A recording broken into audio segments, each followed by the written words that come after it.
Hello मित्रों, अरावली शिक्षा निकेतन की ऑनलाइन क्लासों में आपका सुस्वागत, हार्दिक अभिनंदन। देखिए, कोरोना जैसी बीमारी से पूरा विश्व जो है त्रस्त है, भयावह है, चारों तरफ हाहाकार मचा हुआ है।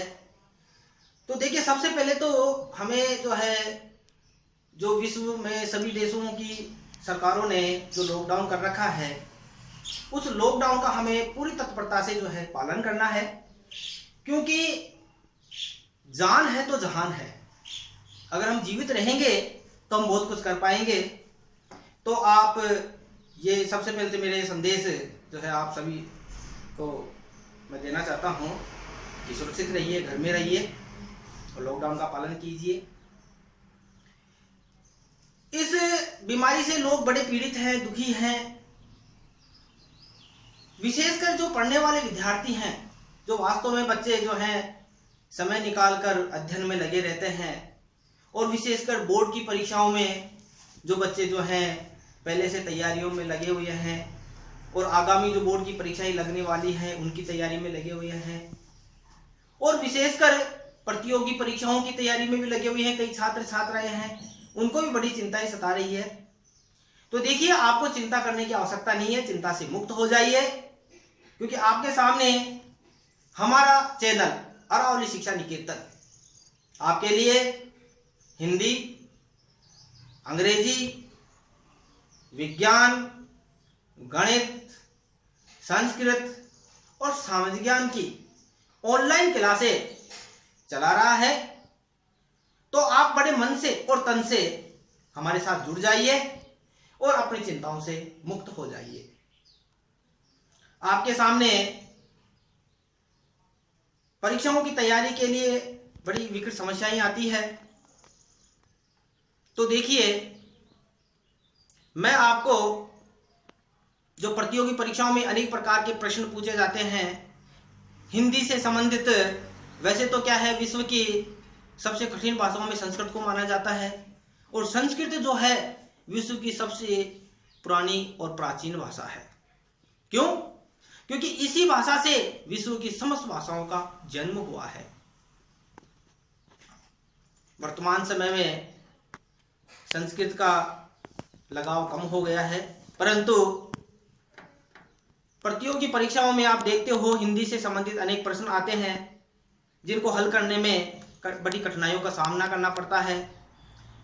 तो मैं जो आपके सामने जो क्लास लेने जा रहा हूं, उस क्लास में विशेषकर बोर्ड की परीक्षाओं में और विशेषकर और भी जो प्रतियोगी परीक्षाओं में भाग लेने वाले छात्र छात्राएं हैं, जो परीक्षाओं में अनेक प्रकार के प्रश्न पूछे जाते हैं, और उनसे वो बड़े भ्रमित रहते हैं कि प्रश्न हमारा सही है या गलत है।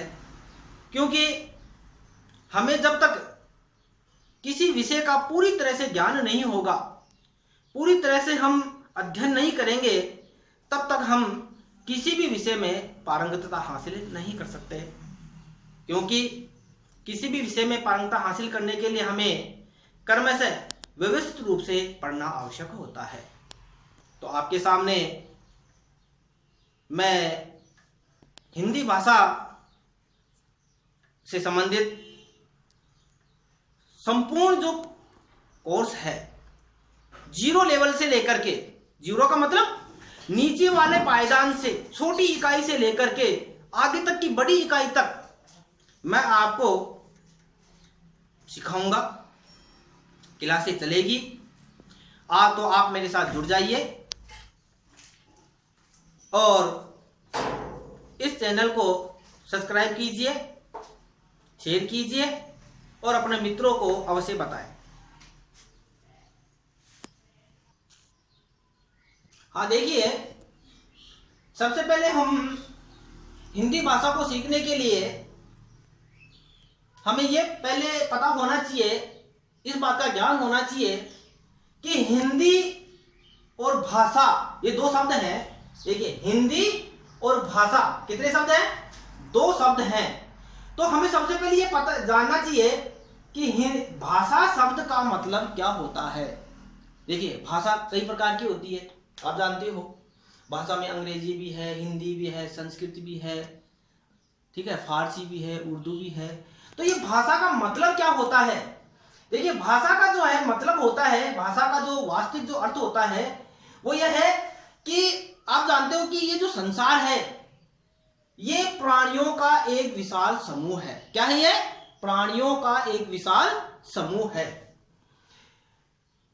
सभी प्राणी किसी ना किसी रूप में, आप देखते हो संसार के सभी कई प्रकार के प्राणी हैं, छोटे से बड़ा, छोटे से छोटा जीव, बड़े से बड़ा जीव, अनेक प्राणी है इस संसार में। वो अपने भावों को प्रकट करने के लिए, अपने भावों को प्रकट करने के लिए किसी ना किसी भाषा का प्रयोग करते हैं कि नहीं? जैसे कि मनुष्य देखिए, पशु देखिए, पक्षी देखिए, वो सभी जो है अपने भावों को अलग अलग तरीके से प्रकट करते हैं। तो ये भावों को जो प्रकट किया जाता है वही क्या कहलाता है? भाषा का रूप है। आप देखते हो कि संसार में कीट पतंगे, पशु पक्षी आदि सभी अंगों द्वारा क्या करते हैं? वो अपनी अपनी आवाजें निकालते हैं, ध्वनियां निकालते हैं। ध्वनियां कैसे? कोई आ की आवाज निकालता है, कोई ऊ की आवाज निकालता है, कोई हूं की आवाज निकालता है। आप देखो अनेक प्रकार की आवाजें निकलती है। तो ये आवाजें जो होती है वो क्या करते हैं? वो अपनी भाषा के माध्यम से अपने भावों को क्या करते हैं? वो प्रकट करते हैं। अपने भाव को क्या करते हैं? वो प्रकट करते हैं। उनके अस्पष्ट ध्वनियों को समझना और व्यवहार में लाना आसान नहीं है। हम देखते हैं पक्षियों की आवाजें, पशुओं की आवाजें हम समझ नहीं पाते हैं, कैसे बोल रहे हैं वो, किस प्रकार से बोल रहे हैं वो हम नहीं समझ पाते। क्यों? क्योंकि उनकी भाषा, उनकी एक कोड भाषा है, वो अपनी भाषा को स्वयं समझते हैं, हम नहीं समझ पाते हैं। और इस संसार में मानव ही एक श्रेष्ठ प्राणी है। मानव क्या है? एक श्रेष्ठ प्राणी है, क्योंकि इस संसार का सबसे सर्वश्रेष्ठ बुद्धिमान कौन है? मनुष्य है। तो मनुष्य श्रेष्ठ प्राणी है, उसमें क्या है? सोच है और समझ है। तो उसकी जो सोच और समझ है उसको जब वो उसको व्यवहार में लाता है, किसको? अपनी सोच को और अपनी समझ को जब वो व्यवहार में लाता है तो वो व्यवहार ही क्या कहलाता है? भाषा कहलाती है। क्या कहलाती है? वो भाषा कहलाती है। ध्यान दीजिए। अब इसका हम देखें कि वास्तविक भाषा की परिभाषा क्या है। भाषा की वास्तविक परिभाषा क्या है? वह साधन, ध्यान दीजिए, भाषा का वास्तविक जो परिभाषा है, भाषा की जो वास्तविक परिभाषा है, वह साधन जिसके द्वारा मनुष्य बोलकर या लिखकर, ध्यान दीजिए, देखिए, बोलकर और लिखकर, ये दो शब्द आ रहे हैं, एक तो बोलना और एक लिखना। लिखकर अपने विचारों को दूसरों के सामने, किसके सामने? दूसरों के सामने भली भांति प्रकट कर सकता है। करता है कि नहीं? मनुष्य करता है। तो जब वो दूसरों के सामने भली भांति प्रकट करता है, दूसरों के विचारों को स्वयं आसानी से समझता है। और दूसरे जब कोई व्यक्ति को, दूसरा व्यक्ति जब उसको कहता है, कोई बात कहता है, चाहे लिख करके कह दो या बोल करके कह दो, तो वो क्या कहलाती है? उसे हम भाषा कहते हैं। आपकी समझ में आ गया होगा, शायद अच्छी तरह समझ में आ गया होगा कि भाषा किसे कहेंगे। कि कोई भी प्राणी, जैसे मनुष्य है, प्राणी है, तो ये बोल करके, लिख करके जब अपने भाव को प्रकट करता है तो वो क्या कहलाती है? भाषा कहलाती है। ठीक है। देखिए, आप इसको अपनी नोट कॉपी में लिख लीजिए, उतार लीजिए, ताकि आपको अच्छी तरह याद हो जाए, समझ सको।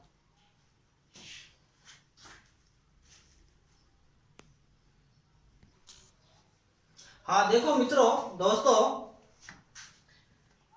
अब हम आगे पढ़ेंगे कि भाषा के कितने रूप होते हैं। देखिए, भाषा के बारे में हम जान गए, तो हमें यह भी जानना आवश्यक है कि भाषा के रूप कितने होते हैं।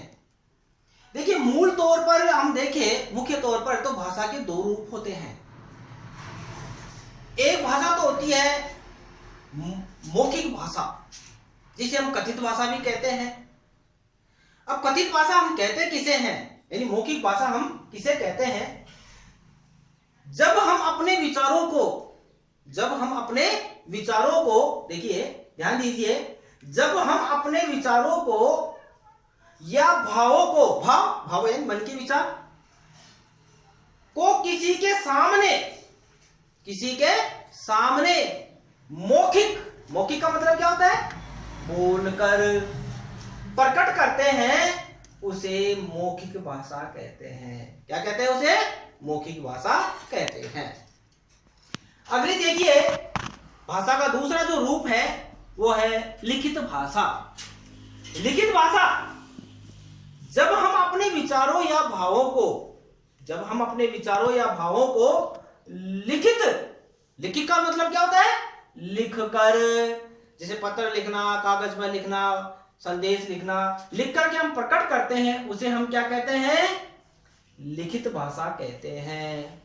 और ध्यान दीजिए, लिखित जो भाषा होती है ये स्थायी होती है और सुरक्षित रहती है। क्यों? कि हम देखते हैं पन्नों पर, कागजों पर बहुत लंबे, आपने देखा अभिलेख लिखे हुए जो लंबे समय तक खुदाई किए हुए हैं, वो अब तक भी जीवित है, वैसे की वैसे सुरक्षित है। तो इसलिए सुरक्षित भी है और स्थायी भी है। अब हम अगली बात करते हैं, भाषा का जो तीसरा रूप है वो है सांकेतिक भाषा। अभी आपको मैंने पहले बताया था कि सांकेतिक भाषा, आप देखते हो पशु पक्षी कीट पतंगे ये भी अपनी भाषा को बोलते हैं जिसको हम समझ नहीं पाते, लेकिन ये भी क्या कहलाती है? सांकेतिक। मनुष्य भी सांकेतिक भाषा बोलता है। जब हम किसी को बुलाते हैं तो इशारा करके ऐसे बुलाते हैं, किसी को डराना हो तो अपना आंखें दिखाते हैं, ठीक है कि नहीं? पानी के लिए कहेंगे तो पानी के मुंह की तरफ हाथ करते हैं, लिखने के लिए कहेंगे तो हाथ का इशारा करते हैं। तो ये सब क्या कहलाती है? ये सब सांकेतिक भाषा कहलाती है। तो देखिए, सांकेतिक भाषा जो होती है, विचारों और भावों को संकेतों के माध्यम से हम संकेत देते हैं। ये गुड लैंग्वेज होती है जो हम समझने वाला ही समझता है इस बात को। आगे देखिए, अब हम पढ़ते हैं कि भाषा जब हम बोलते हैं, लिखते हैं, समझते हैं, तो उसको हम लिखेंगे कैसे समझेंगे?